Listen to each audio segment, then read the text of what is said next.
오늘 말씀은요, 창세기 2장 15절의 말씀입니다. 창세기 2장 15절의 말씀입니다. 네, 이 말씀을 함께 읽겠습니다. 창세기 2장 15절입니다. 시작. 주 하나님이 사람을 데려다가 에덴 동산에 두시고 그곳을 맡아서 돌보게 하셨다. 아멘. 설교를 시작하기 전에도 이제 잠깐 목사님 얘기하면서도 저도 설교를 이제 준비하면서 느꼈지만, 제가 이렇게 설교할 때 보니까 전부 다 온라인 예배였어요. 네.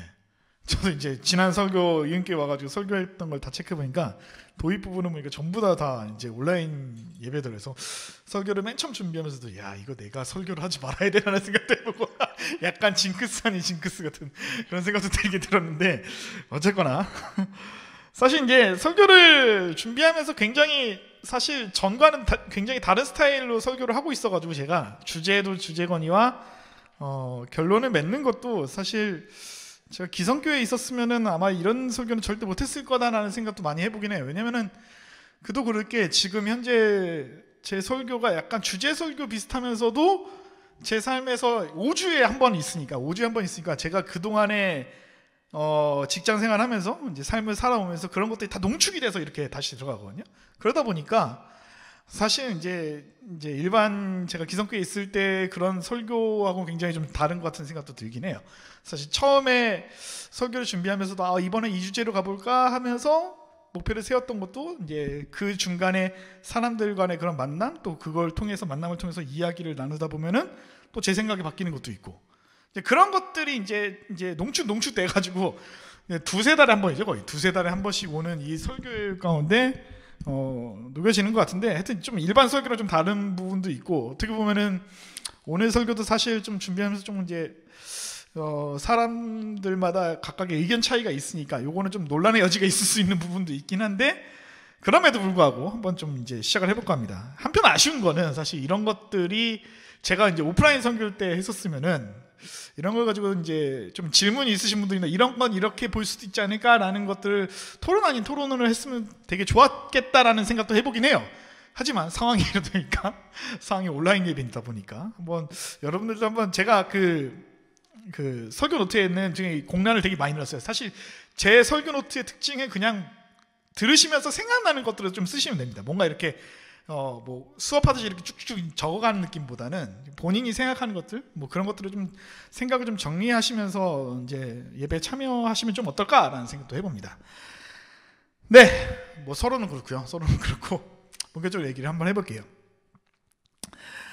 코로나가 이제 2년 차에 접어들었습니다. 그렇죠? 2년 차에 접어들었고, 작년 이맘때쯤에 그런 유행어가 있었는데 뭐였냐면 뉴노멀이라는 단어. 예, 들어보셨죠? 근데 지금 올해 들어서는 그 뉴노멀이라는 단어를 아무도 쓰지 않습니다. 작년에는 굉장히 많이 이렇게 곳곳에 쓰였거든요. 새로운 노멀이 올 것이다. 우리가 그것에 대해서 계속 얘기했는데 지금 그 얘기가 나오지 않는 이유는 뭘까요? 그 이유는 아마도 그 뉴노멀이 이제는 더 이상 새로운 것이 아니라 이미 우리의 일상 속에 이미 받아들여진 상태라고 볼 수가 있겠죠.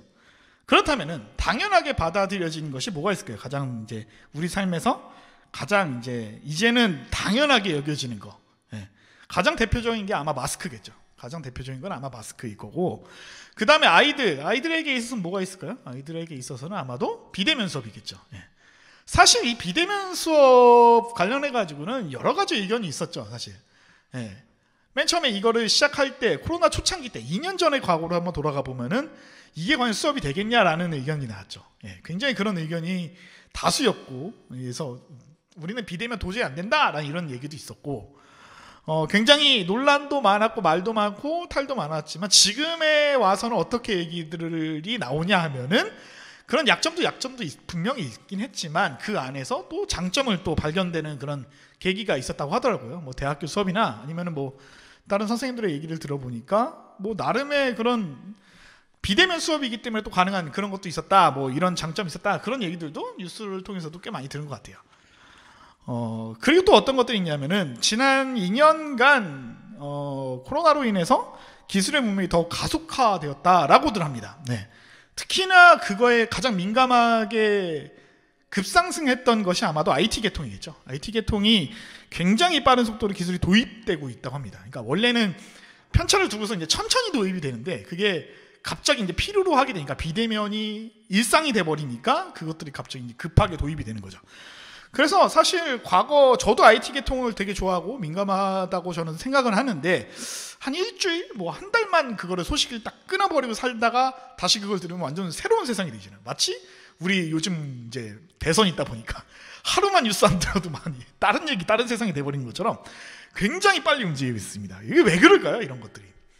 그래서 이런 말도 많이 들어보셨을 것 같아요. 그러니까 4차 산업혁명이라는 말 되게 굉장히 많이 들어보시죠? 그러니까 그 4차 산업혁명의 과도기 가운데 있다 지금 현재. 그러니까 3차에서 4차로 넘어가는 그 과도기 있기 때문에 굉장히 큰 혼란이 있는 것이죠. 사실 그 산업혁명이 있을 때마다 사회에 혼란은 있었습니다. 예. 산업혁명이 있을 때마다 그 혼란은 있었는데 요즘 시대에서 말하는 그런 전문가들이 말하는 것들을 들어보면 이번 4차 산업혁명은 지난 과거의 혁명과는 비교가 되지 않을 정도로 완전히 차원이 다를 것이다. 완전히 차원이 다른 세상이 우리에게 펼쳐질 것이다. 이렇게 예견들을 하고 있곤 합니다. 그러다 보니까 자연스럽게 직업의 종류가 과거와는 다르게 굉장히 빠르게 다양화가 이루어지고 있다는 것을 볼 수 있죠. 과거에는 그게 무슨 일이냐라고 취급받던 것들이 그런 일들이 지금은 당당하게 직업으로서 취급을 받거나 하는 일들이 이제 변화가 이제 일어나는 거죠. 가장 피부에 와닿는 직업이 뭐가 있을까요? 예전에는 직업으로 취급을 못 받았는데 지금은 굉장한 직업으로 취급받는 거 뭐가 있을까요? 가장 대표적인 게 아마 여러분 부모님들은 거의 대부분 혀를 내두르겠지만 BJ겠죠. 네, BJ가 가장 큰 저거겠죠. 제가 예전에 좋아했던 지금도 간혹가다 이제 보는 BJ가 한 명 있는데 그 BJ가 예전에 그런 사석에서 그런 얘기를 하더라고요. 만약에 내가 결혼을 해서 아이를 낳았는데 물론 이거는 코로나 전의 얘기입니다. 코로나 전에 이제 BJ가 한창 그렇게 인정받지 못할 그런 시기 때 그 사람이 그런 얘기를 했는데 뭐냐면은 자기 아이가 학교에 가가지고 초등학교 올라가지고 부모님 직업을 안에다가 BJ라고 쓰면은 나는 부끄러워서 못 살 것 같다. 그런 시대. 불과 몇 년 전 얘기예요, 사실 그게. 근데 지금은 어떤 거예요? 아이들이 스스로 장래희망 뭐가 되고 싶냐 1순위가 거의 BJ잖아요. 그렇잖아요? 연예인 혹은 BJ. 연예인보다 사실 BJ의 그런 위치가 더 올라갔지 않습니까? 요즘은 뭐 유재석은 몰라도 유명 BJ들의 이름은 다 알고 있지 않습니까? 네. 그러니까 지금은 아이들 그러다 보니까 기존 세대들과 새롭게 올라오고 있는 이 MZ 세대 간의 생각의 차이가 굉장히 많이 벌어지고 있는 것이죠. 사실 저도 좀 이해가 안 되는 거. 저는 그러니까 MZ 세대 저도 검색을 해보니까 제 나이에 딱 걸리더라고요. 그러니까 제가 거의 끄트머리 걸리는데 저는 약간 좀 낀 세대거든요. 약간 MZ 세대랑 기성 세대랑 좀 낀 세대인데 저도 사실 지금 MZ 세대들에서 조금 이해 안 가는 거. 난 도저히 그렇게 못한다라는 거 하는 것 중에 하나가 뭐냐면은 인터넷 방송을 보다 보면 유튜브나 그런 실시간 스트리밍 방송을 보다 보면은 사람들이 이렇게 돈해라는 개념이 있지 않습니까? 돈해. 이게 모르시는 분들도 계신데 그 뭔가 왼쪽 화면 왼쪽이나 오른쪽 상단에 뭐 이렇게 텍스트 창이 올라와요. 그래서 그걸 읽어줘요. 근데 그게 뭐 1,000원 단위서부터 10,000원, 100,000원, 뭐 100,000원, 뭐 이런 식으로 쫙쫙 올라가요. 그러니까 그런 거를 투자하는 데 있어서 저는 도무지 이해가 안 되는데 그 세대들은 그게 굉장히 익숙한 거죠.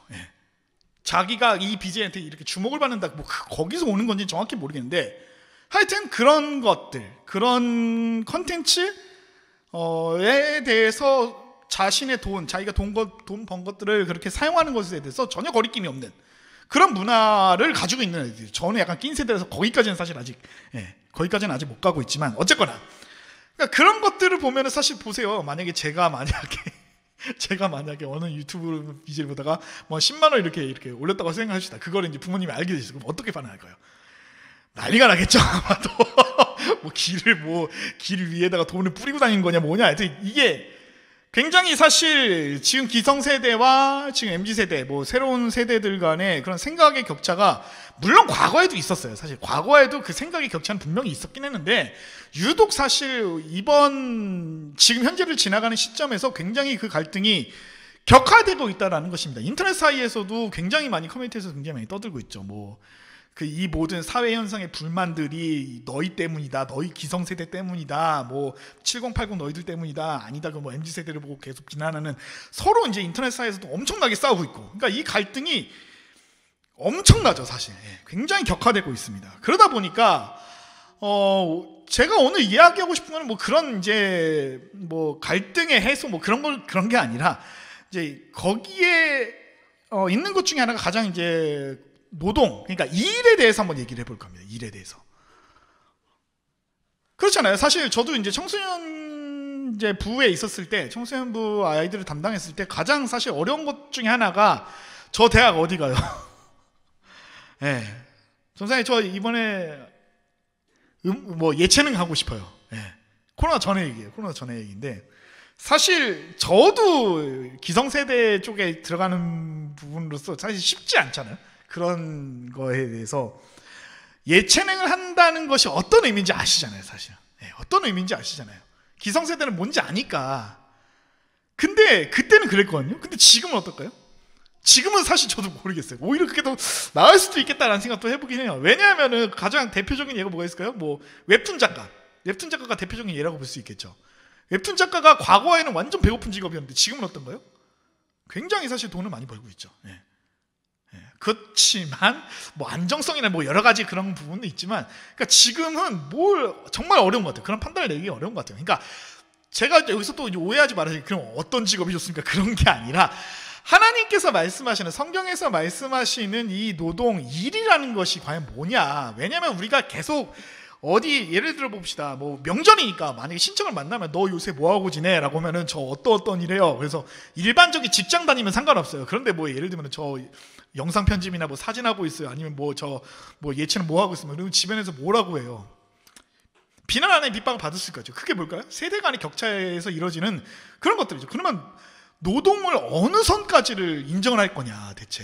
노동이라는 것이 지금 변화가 심하잖아요. 사실 우리 기독교만 예를 들어도 지금 뭐 주식이라든지 그런 거에서 굉장히 사실 비판적으로 바라보았던 투자의 개념에 대해서 굉장히 비판적으로 바라봤지만, 시대가 변하면서 노동의 형태가 바뀌잖아요. 뭐 불과 뭐 몇십 년 전만 하더라도 관공서에 복석이 하는 들어온데도 난리가 났었잖아요 사실. 그러니까 시대가 변하는 것이죠. 그러면은 그 변화에 있어서 그 충돌은 계속 있을 건데, 그럼 우리가 그 충돌을 매번 서로 의견 충돌이 있다 하더라도 그런 것들을 좁혀 나가야겠죠. 하지만 성경에서 말하는 건 뭐냐 그러면은, 성경에서 말하는 일과 노동에 대해서 한번 오늘 얘기를 해볼까 합니다. 자, 노동, 자, 일. 여러분들은 이런 것들을 어떻게 정의내시나요? 나에게 일이란, 나에게 노동이란 이런 것이다. 어떤 게 있을까요? 뭐 이렇게 얘기해 볼 수 있을까요? 세 가지 정도로 아마 축약을 시킬 수 있을 것 같은데, 넘어가라. 왜 그러니? 응? 뽑혔네.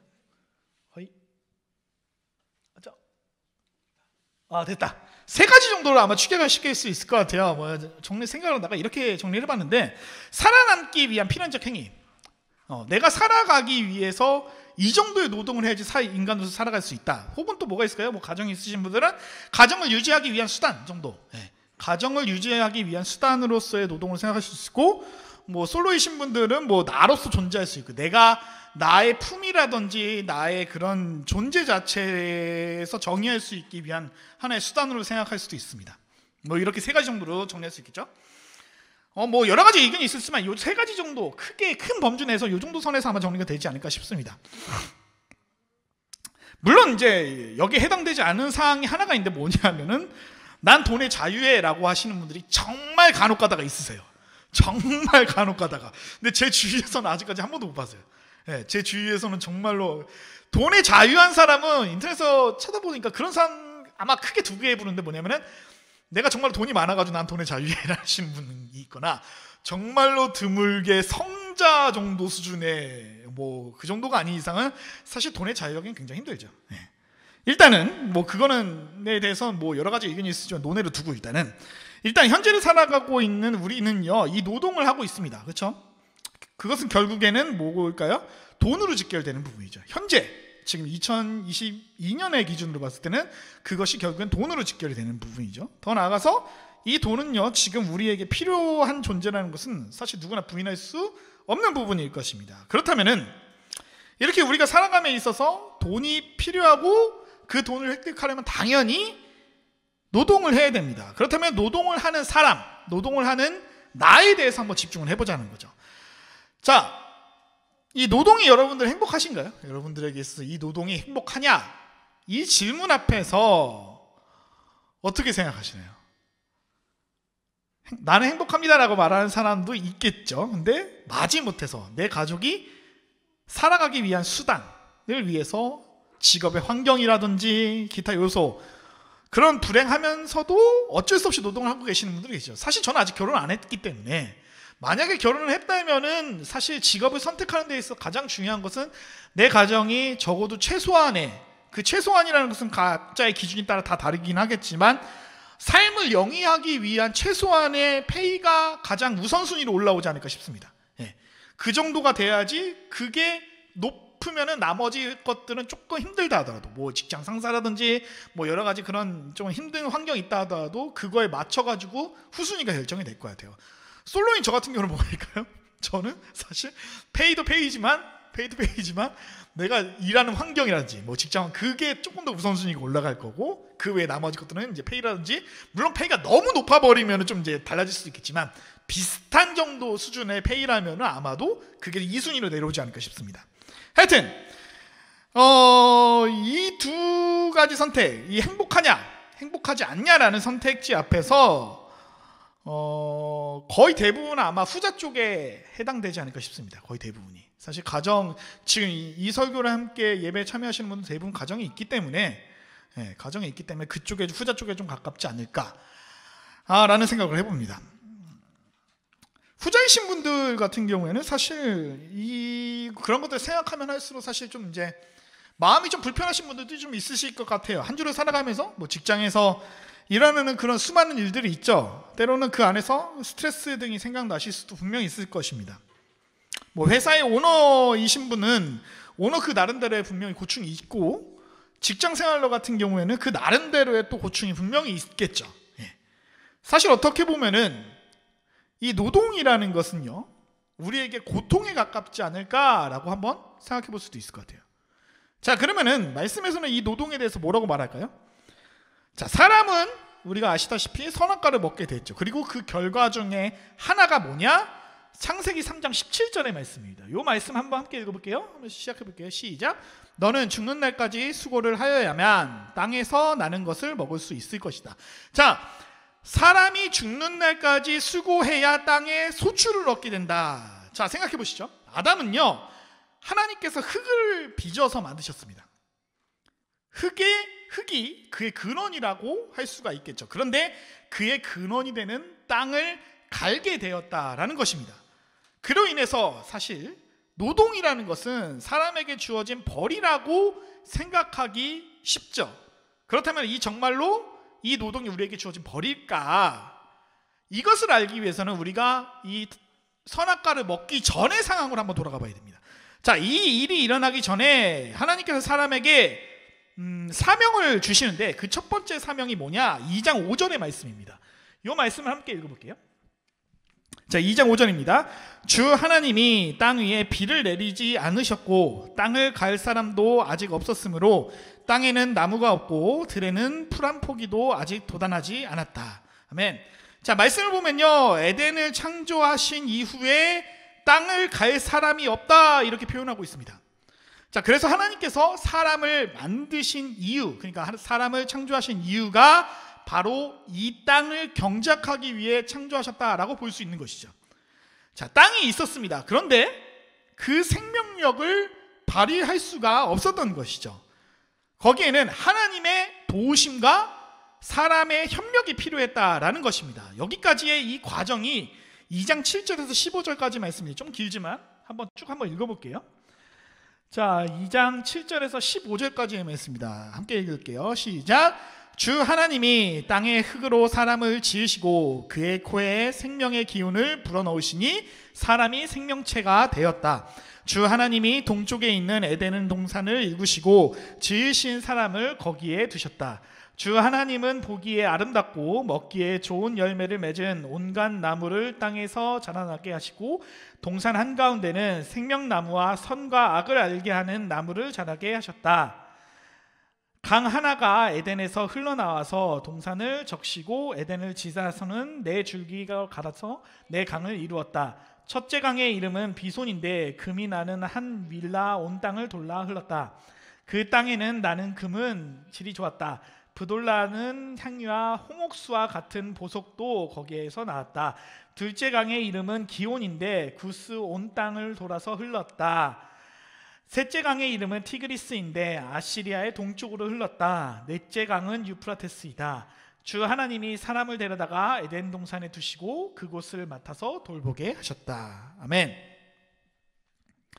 자, 7절에서 8절의 말씀은 뭐냐? 7절에서 8절의 말씀을 좀 보면은 7절에서 8절의 말씀은 땅의 흙으로 사람을 지으시고 동산을 지으셨다. 그리고 사람을 두셨다라고 이렇게 표현하고 있습니다. 동산, 뭐 우리나라 말로는 동산이라고 뭐 하고 영어에서는 뭐 정원, 가든 뭐 이런 식으로 표현을 하는데 뭐라고 표현해야 될까요? 그러니까 과수원 정도로 생각하시면 될 것 같아요. 예, 그 정도로 생각하시면 될 것 같습니다.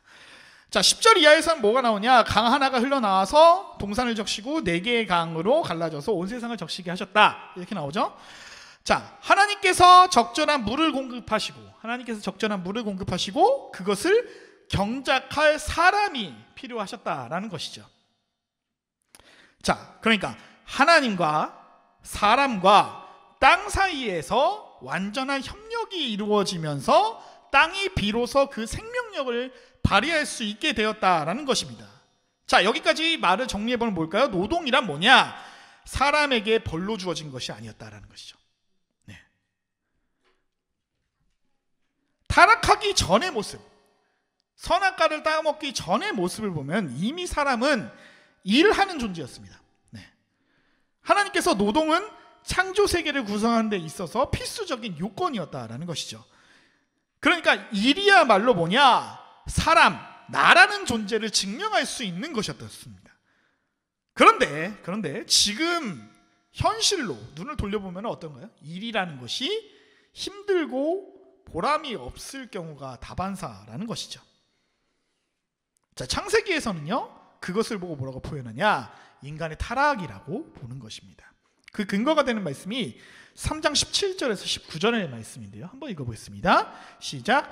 이제 땅이 너 때문에 저주를 받을 것이다. 너는 죽는 날까지 수고를 하여야만 땅에서 나는 것을 먹을 수 있을 것이다. 땅은 너에게 가시덤불과 엉겅퀴를 낼 것이다. 너는 들에서 자라는 푸른성기를 먹을 것이다. 너는 흙에서 나왔으니 흙으로 돌아갈 것이다. 그때까지 너는 얼굴에 땀을 흘려야 나다를 먹을 수 있을 것이다. 너는 흙이니 흙으로 돌아갈 것이다. 아멘. 자, 오늘 본문 말씀에 보면은 뭐가 있냐면은 땅을 돌보게 하셨다라는 표현이 있습니다. 땅을 돌보게 하셨다. 이거를 개역개정에서는 어떻게 번역하냐면요, 경작하다 이렇게 표현하는데요. 히브리 원어로는 아바드라는 단어로 표현을 합니다. 그런데 이 아바드의 명사로 번역된 것이 에베드라는 단어인데 이 에베드의 뜻이 뭐냐? 종이라는 뜻입니다. 그러니까 인간의 타락의 결과가 아바드, 경작하다에서 에베드, 종으로 변한 것이죠. 그러니까 종의 고역으로 변한 것입니다. 2장 8절과 9절의 말씀을 보면은 이랬습니다. 주 하나님이 동쪽에 있는 에덴을 동산을 일구시고 지으신 사람을 거기에 두셨다. 주 하나님은 보기에 아름답고 먹기에 좋은 열매를 맺는 온갖 나무를 땅에서 자라게 하시고 동산 한가운데는 생명나무와 선과 악을 알게 하는 나무를 자라게 하셨다. 자, 사람이 노동이 시작되기 전에 이미 그 땅에는 보기 아름답고 열매가 이미 자라고 있었음을 볼 수가 있었습니다. 그러니까 에덴의 경작은 뭐냐? 거부하는 땅을 억지로 길들이는 일이 아니었다라는 것을 볼 수가 있는 것이죠. 하나님의 천혜의 조건 안에서 땅의 생명력이 마음껏 창조적 혹은 친환경적 성장이 이루어지고 있었다라는 것입니다. 그러니까 이것은 뭐냐? 종의 노역이 아니었다라는 것입니다. 적어도 한 가지 확실히 알 수 있는 것은 이 노동을 하고 있는 이 아담과 하와에게 있어서 사람이라는 존재는 행복했을 것이다. 혹은 뭐 놀이 정도 수준으로 취급이 됐었을 것 같아요. 네. 사실 여기까지는 굉장히 이제 이해가 되는 부분인데 이거를 과연 어떻게 우리가 함께 생각할 수 있을까라는 생각을 해봤어요, 사실. 그래서 저도 이 말씀을 준비하면서도 어떤 일이 있었을까, 과연 어떻게 하는 게 좋을까 생각해서 제 얘기를 한번 해볼 겁니다. 제가 사실 처음에 노동을 하게 되면서 이제 일반적으로 이제 직장을 갖게 되면서 지금 현 직장 말고요, 그 전 직장의 일을 하면서 생각난 것은 힘들었다라는 것입니다. 첫 번째 입장은 되게 힘들다. 그런데 일을 계속하면서 이제 목회자로서의 체면 등을 떠나서 설교자로서 말했던 이 그리스도인의 모습으로 살아가자라고 했던 것을 한번 지켜보자, 내가 한번 해보자, 내가 남에게 그렇게 살아보자라고만 해봤는데 내가 직접 살아보진 않았거든요. 그러다 보니까 그걸 한번 해보자, 조금 힘들어도 한번 해보자라고 생각을 해봤고, 그렇게 그 약속을 지키기 위해서 한 반년 정도 일한 것 같아요. 현재 직장에서 한 반년 정도 일한 것 같아요. 반년 정도 일하면서 사실 여러 가지 에피소드들이 많았어요. 그러다 보니까 뭐 어떤 일도 있었냐면은, 일단은 첫 번째, 최근에 그 몇 달 전에 들었던 생각은 뭐냐면은, 내가 지금 이렇게 하고 있는 게 맞는 건가? 내 생활이 이렇게 일직선으로 쭉 가는 것 같아요. 큰 곡선 없이 쭉 가는 것 같은 느낌이에요. 그래서 하나님, 제가 이렇게 가는 게 과연 맞나요? 저는 그래도 나름 그리스도인으로서 살아간다고 저는 생각을 했는데 내 삶에 아무런 변화가 없으니까 이게 과연 맞는 건가요? 라는 생각이 드는 것도 들기도 했어요. 그러니까 그 마음에는 뭐가 깔렸을까요? 보상심리가 있었던 것이죠. 보상심리가. 네. 내가 이만큼 이렇게 하나님 그리스도인으로 살아가면은 내 삶에서 뭔가 하나님 나라라든지 뭔가가 있겠지, 뭔가의 큰 그런 변화가 있겠지라고 생각을 했었던 것이죠. 그런데 어느 순간에 그냥 그런 것들이 있었어요. 그런 이제 보상심리에 대한 그런 기대감, 내가 그리스도인으로 살아가면은 내 삶이 이렇게 뭔가의 큰 변화가 있을 것이다라는 그런 기대감을 어느 순간까지 내려놓게 됐어요. 근데 그 것들이 없어지고 뭐에 집중했냐면은, 그러니까 사실 지금에 와서 생각해 보면 조금 약간 그냥 일에 집중했던 것 같아요. 일에 집중하고 그냥 그 사람들에게 집중했던 것 같아요. 가만 생각해 보면은 그 업체들을 다니면서 마음을 다해서 일을 하고, 실력도 실력이지만, 실력은 사실 제 선임자가 훨씬 더 잘하죠. 실력은 훨씬 더 잘하지만 내가 적어도 이 사람들과의 관계에 있어서 내가 할 수 있는 한 최선을 다하자, 그러니까 그런 생각을 했던 것 같아요. 그러니까 저희 사장님이 그런 부분들을 굉장히 좋게 보신 것 같아요. 그러니까 제가 사용하고 일하면서도 같이 일하면서 그런 얘기를 자주 했던 것 같아요. 그러니까 결국에는 우리가 이렇게 관리해주는 업체가 살아야지 우리도 같이 살지 않겠냐, 함께 더불어 살아야 되지 않겠냐라는 그런 얘기들을 굉장히 자주 했었거든요. 그런 생각을 가지고 일했던 것 같아요. 그냥 그런 생각을 가지고 계속 일했고, 그 업체들한테서 한 4-5개월 정도 지나니까 그런 말씀을 해요. 물론 저는 제가 목회자라는 그런 신분을 전혀 안 밝혔거든요. 일부러도 안 밝혔고, 한번 그렇게 그 업체 그 여직원분이 크리스천 분이셨거든요. 교회 열심히 다니시는 분이었지만 그냥 삶에서는 늘 약간 피곤하든가 뭔가 일반적인 그냥 그리스도인이셨어요. 그래서 일단은 제가 제 정체를 약간 숨긴다, 뭐 의도는 아니었는데 근데 그게 맞더라고요. 가만 생각해보니까. 그러니까 나중에 그분하고 얘기하다가 내가 목회자라는 걸 밝히면 이 사람이 본인이 교회 가서 목회자 했던 방식으로 나에게 이렇게 바뀌면은 내가 제대로 된 평가를 받을 수가 없겠다라는 그런 생각이 들겠다. 순간 그 생각이 1초에서 이제 핑 하고 지나가면서 내가 숨기겠다, 오히려 내가 숨기겠다 해서 숨기고 쭉 갔거든요. 나중에 얘기를 그분은 저를 목회자인 거를 모르시죠. 그분이 이 설교를 들을 저것도 아니니까 사실 어떻게 보면. 근데 그런 사람들한테서 나중에 한 4-5개월 정도 지나니까, 최근에 들어서 막 이런저런 얘기하다 보면 뭐 이제 제 전에 있던 사람들의 얘기도 하고 뭐 그런 얘기도 하잖아요. 얘기를 하다 보니까 내가 사실 당신네 쪽하고 연을 좀 끊으려고 했는데 당신 때문에 계속해서 이어가고 싶다, 그런 얘기를 계속 이제 듣게 되더라고요. 그러니까 당신은 좀 믿을만하다, 그래도 열과 성의를 다해서 우리를 위해서 이렇게 조금 다른 분이셨으면 좀 약간 안 좋은 부탁, 이게 힘든 부탁이었는데 이분은 다 들어주신다라는 그런 의견들이 조금씩 이렇게 나오는 것 같더라고요. 그런 얘기를 이제 직접 듣기도 하고. 그래서 그 얘기를 들으면서 생각이 난 것이 내가 지금 이렇게 하는 게 맞구나 라는 생각이 들더라고요. 그런 생각이 드니까 내가 일이 행복해지더라고요. 일단은 첫 번째는 일이 행복해지더라고요. 그러니까 이거를 깨닫게 되면서 주위에 다른 사람 없나, 이걸 어떻게 하면은 일이 행복해질 수 있을까, 설교를 준비하면서 어떻게 하면 이렇게 할 수 있을까라는 생각이 들면서 아버지가 떠오르더라고요. 아버지가. 사실 저는 이제 현장 일이 저에게는 좀 안 맞더라고요.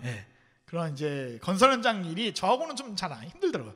그래서 저는 약간 즉흥적이라든지 이제 완력은 좀 있는데 약간 지구력이 좀 약해가지고 현장하고는 조금 3개월 정도 일을 해봤는데 저하고는 좀 많이 안 맞더라고요. 그래서 지금 현재 있는 직장이 굉장히 마음에 들긴 하는데, 아버지의 일하시는 모습들을 보면은 그때도 알고는 있었는데 지금 설교를 준비하면서 더 확신이 든 건 뭐냐면은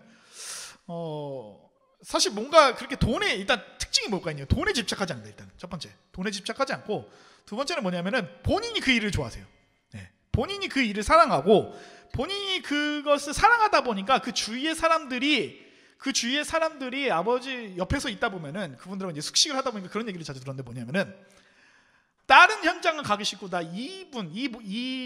저희 아버지 최구 지사님이 있는 현장이면 난 거기는 갈란다라는 그런 말씀을 제가 자주 들었거든요. 그러니까 그 얘기를 들으면서 이제 아버지는 그 얘기를 듣기 위해서 그 일을 하는 건 아니잖아요, 사실. 그렇잖아요. 그 얘기를 듣기, 자신이 칭찬받으려고 그걸 한 건 아니야. 그냥 자기가 그 일을 사랑했고 거기에 신앙생활을 하면서 그 사랑이 그대로 전달이 된 거죠. 그러다 보니까 그 안에 있으신 분들, 그 안에 소속된 분들이 다 행복해하세요. 그 일을 하면서. 되게 힘들거든요. 되게 힘든데 그 안에 있는 사람들이 그 한 사람으로 인해서 행복해진다는 거죠. 저도 최근에 직장에서 그런 말씀들을 좀 많이 들었어요. 그러니까 외부 사람 말고 저희 직장 내에서 있는 그 분들을 통해서 너가 좀 더 일찍 들어왔었으면은 좋았겠다라는 그런 말씀 몇 번 들었거든요. 그래서 그 얘기를, 그러니까 참 재밌는 게 뭐냐면은 제가 이 설교를 준비하는데 그런 얘기를 듣게 하세요. 그러니까 이거 맞구나, 내가 지금 이렇게 방향서 이렇게 잡고 가는 게 맞겠다라는 생각이 들더라고요. 그러니까 노동이라는 것이 물론 여기에는 가정이 있으신 분도 좀 약간 좀 제가 말씀하시는 게 좀 동의 못 하시는 부분도 있을 것 같긴 해요, 사실. 워낙에 사실 가정이 살아남기 위해서는 최소한의 그런 물질적인 그런 게 있잖아요. 하지만 저 같은 경우는 하나님께서 감사하게도 좋은 환경을 주셨고 제가 거기서 기쁘게 일할 수 있는 환경도 무시 못하죠. 하지만 저도 사실 환경이 좋다고, 전 지금 직장에 만족한다고 그렇게 얘기하지만 어려움이 없는 건 아니에요. 사실 어려움이 있죠, 당연히. 어려움이 있긴 하지만 물론 다른 분들에 비해서 그 어려움이라는 게 좀 적은 편인 것 같긴 해요, 얘기를 듣다 보면은. 그렇지만 그럼에도 불구하고 내가 그런 거 남들과 비교하는 선으로 들어가면은 한도 끝도 없더라고요. 사실 저도 직장을 잡고 일을 하고 돈을 벌면서 친구들과 만나서 얘기하다 보면은 거의 대부분이 이제 앞으로의 미래라든지 그런 거 얘기하다 보면은 사실 뭐 집, 결혼 뭐 이런 얘기 시작하면 한도 끝도 없어요. 한도 끝도 없죠. 내 자신이 그 사람들하고 비교하다 보니까 내 자신이 너무 작아. 내가 지금 결혼해도 되는 게 맞아? 내가 지금 한 사람하고 만나서 얘기하는 한다는 것 자체가 너무 부끄러운 거예요, 사실. 그러다 보니까 제 자신이 계속적으로 부정적으로 가더라고요, 계속. 그래서 한때는 좀 되게 우울하기도 했어요, 사실. 근데 그런 거 생각이 있다 접어놓은, 지금 내가 할 수 있는 것들을 하는 게 맞겠다. 지금 내가 할 수 있는 것들에 집중하고 내가 행복해야지. 그리고 한 가지 더 말씀드리고 싶은 거는 뭐냐면은, 이 말씀을 듣고 있는 우리 부모님들이 그 하나님의 나라, 노동을 하면서, 사실 우리가 하루 24시간의 시간을 애들하고 있는 시간보다는 사실 직장에서 있는 시간이 훨씬 더 길지 않습니까? 직장에서 행복해야죠. 직장에서 행복해야지. 그 행복의 그런 시너지들이 우리가 가정에 오면은 늘상 저나 뭐 여러분들 다 마찬가지지만 직장에서 받은 스트레스가 집에 와서 그런 것들이 발산되는 경우가 굉장히 많잖아요. 너무 힘들면 집에 와서 아무것도 하기 싫고 뭐 그런 것들. 사실 어떻게 보면 우리가 직장에서 행복해야 되는 일은 명확합니다. 내가 직장에서 행복해야지 아이들이 그것을 보고, 우리의 자녀 세대들이 그것을 보고 아이들이 어느 시점에 가서 노동을 하게 되는 시점이 될지, 아니면 어느 시점이 될쯤에 와서 아빠는, 우리 아버지, 우리 어머니는 세상의 기준으로 바라보면 사실 별거 크게 벌지 않는데 왜 행복하지? 제가 드는 생각이 늘 그거예요. 저희 부모님한테 들었던 의문점의 하나가 왜 행복하지 하는 생각이에요. 네, 객관적으로 남과 비교하면 그렇게 큰 부유함은 아니었어요. 부유하진 않았죠. 사실 굉장히 부유하진 않았지만 옆에서 보면 늘 행복해요. 근데 그게 이해가 안 됐어요. 아무리 세월이 지난다 하더라도, 아무리 제가 교회 문화권 안에 있다 하더라도 이해가 되진 않았어요. 왜냐면 내 세상 밖으로 나가면 비교가 되니까. 근데 그게 말씀을 읽고 노동에 대해서 하나님의 말씀이 이렇고 내가 그것들을 간접적으로 조금이라도 체험하니까 내 옆에서 일어났던 그 부모님의 그 반응이 이제 이해가 되는 거죠. 사실 저분들이 왜 행복한지가 이해가 되는 것이죠. 그러니까 사실 이런 주제를 가지고 돈 뭐 그런 건 주제 가지고 예전에 학생 때 한번 설교한 적도 있어요. 그러니까 정신승리다 뭐 이런 식으로 생각할 수도 되게 힘들었던 것 같아요. 그 설교를 준비하면서도 굉장히 힘들었던, 그건 있는 사람들이나 그런 얘기를 하는 거지, 돈에 좀 자유롭다 뭐 그런 것들. 그렇지만 이게 직장 내에서 행복하는 것이 부의 그런 것들이 아니라 우리가 하나님 말씀 안에서 찾아가는 것들이 굉장히 중요하다고 생각합니다. 사실 지난주에 목사님도 한번 그거를 한번 언급을 하셨죠. 미국에서 지금 뉴욕 쪽에서 일어나는 현상들. 저도 그 뉴스를 듣긴 들었지만 그렇잖아요. 요새 뉴욕에서 그렇게 다 이렇게 사직서를 이렇게 던지는 사직서를 누구나 다 뉴욕에 가가지고 일을 하고 싶어하는 그런 캐리어를 쌓고 싶은 그런 열망이 있었지만 지금 현상 코로나로 이제 지나가면서 내가 굳이 이 돈을 만지려고 내가 이렇게까지 고생을 해내라는 그런 것들이 갑자기 깨달아지면서 사람들이 갑자기 사직서를 막 던진다고 하잖아요. 전부 다 막 연봉이 엄청 올라간데도 불구하고 안 한다고. 자기 그냥 적당히 벌면서 시골 가서 살 거라고. 자신의 행복을 위해서. 그러니까 그런 현상을 바라보면서 사실 우리나라가 민주주의라고 말하지만 사실 자본주의 국가라고 할 수 있잖아요. 사실 어떻게 보면. 근데 그 자본주의 정점에 있는 국가에서 그런 일들이 일어나는 걸 보면은 세상이 지금 변화가고 있구나. 사실 굉장히 많이 그 기성세대는 아직 거기에 익숙하다 보니까 사실 자녀 세대랑 그런 얘기를 하다 보면 당연히 이해하지 못하죠. 그러니까 지금 기성세대들이 자녀 세대한테 이해 가장 못하는 것 중에 하나가 저축의 개념이겠죠. 아마도 그런 개념들. 다시 돌아와서 내가 일을 하는 목적이, 내가 일을 하는 것이 내 가정을 살린다, 내 가정이 최소한의 그런 것을 한다, 나를 존속하기 위한, 나와 내 가정에 초점을 맞추기보다는 하나님께서 이 땅에서 나를 통해서 내 주위의 사람들이 살아나야 되잖아요. 하나님과 땅과 나와 협력을 통해서 그 땅이 생명력이 발휘되는 것, 그것에 포커스를 좀 맞춘다면은 내가 좀 더 행복하게 일을 할 수 있지 않을까. 그리고 그 행복이 내 가정까지 흘러가게 되지 않을까. 만약에 그런 것 같아요. 돈이 많으신 분들을 많이 만나게 돼요. 사실 이제 일을 하다 보면은, 그분들하고 얘기하다 보면은 여러 가지 많이 얘기를 하다 보면은 남부럽지 않게 키웠어요. 거의 대부분이 보니까 남부럽지 않게 키웠고, 정말로 그 통근 거리를 줄이기 위해서, 애들이 그 학교 간의 거리를 줄이기 위해서 뭐 보증금 몇 천에다가 그 월세상 50 박으면서 거기 애를 이렇게 키우고 그 애가 학교를 좀 더 원활하게 다닐 수 있게 굉장히 부유하게 자랐죠. 부족할 거 없이 굉장히 잘하는데 그 아이들이 이제는 고등학교를 졸업하고 대학교로 올라가는 모습을 보면서 얘기를 들어보니까 저 정도는 괜찮게 했는데 라고 생각했는데 다 불행해 보여요. 옆에서 보면은. 그러니까 이게 우리 부모님들이나 저도 그럴 것 같긴 해요. 사실 저도 이제 만약에 결혼하고 애를 낳게 되면은 우리 아이가 불편함 없이 적어도 지금 평균적으로 세상 아이들이 하고 있는 수준 정도로 끌어올리고 싶은데, 그러다 보니까 거기에 매몰될 수가 있겠다는 생각도 해보긴 해요. 이 설교를 준비하면서도. 근데 거기에 초점을 두는 것이 아니라, 사실 저는 저희 부모님 그런 부분 되게 싫어했었어요. 그러니까 저한테 뭔가 투자라기보다는 본인들이 뭔가 신앙 안에서 뭔가 더욱더 기쁘게 하려고 하는 것들이 굉장히 싫어했어요. 저는 개인적으로. 예전에도 한번 언급했지만 본인의 사역을 위해서 내가 생일 케이크 받았는데 그 생일 케이크를 갑자기 다른 집사람이 오신다고 거기에 이렇게 같이 먹는다지. 나는 손도 안 대는데 저를 굉장히 분노했거든요. 사실. 그러니까 그런 모습 하나하나가 일반 부모님들과 저희 부모님은 굉장히 많이 달랐어요. 굉장히 많이 달랐어요. 근데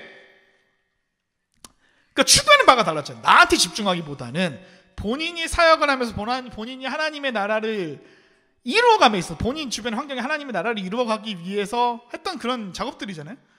그런 것들에 더 집중을 많이 하신 거죠. 그러니까 제가 이 나이 들 때까지 그게 좀 이해가 안 됐지만, 나중에 제가 이제 남들에 비해서 좀 늦었죠. 남들에 비해서 늦은 스타트죠.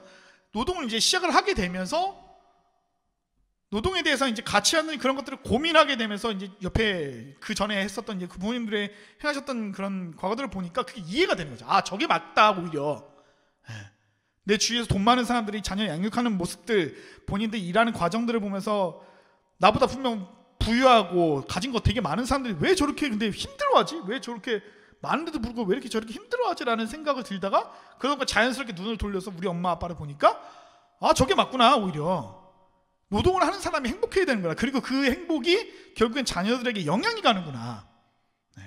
하나님이 인간을 오늘 말씀에서처럼 하나님과 인간과 땅이 협력을 할 때 그 안에서 하나님의 나라가 이루어지는 거죠. 그 장소에 하나님의 나라가 임하는 것처럼 그게 포인트구나. 오히려 그렇게 함으로써 아이들이 맨 처음에는 그게 이해가 안 되죠. 왜냐하면 자연스럽게 세상에 녹아드니까, 그 영향력을 받으니까 이해가 안 되죠. 너무 다르니까, 온도 차이가 너무 나죠. 그렇지만 그 아이가 이제 어느 정도 성숙에 이르러서 생각을 하게 될 때쯤에는 아, 이게 맞구나 라는 생각을 갖게 되지 않을까라는 생각을 해봅니다.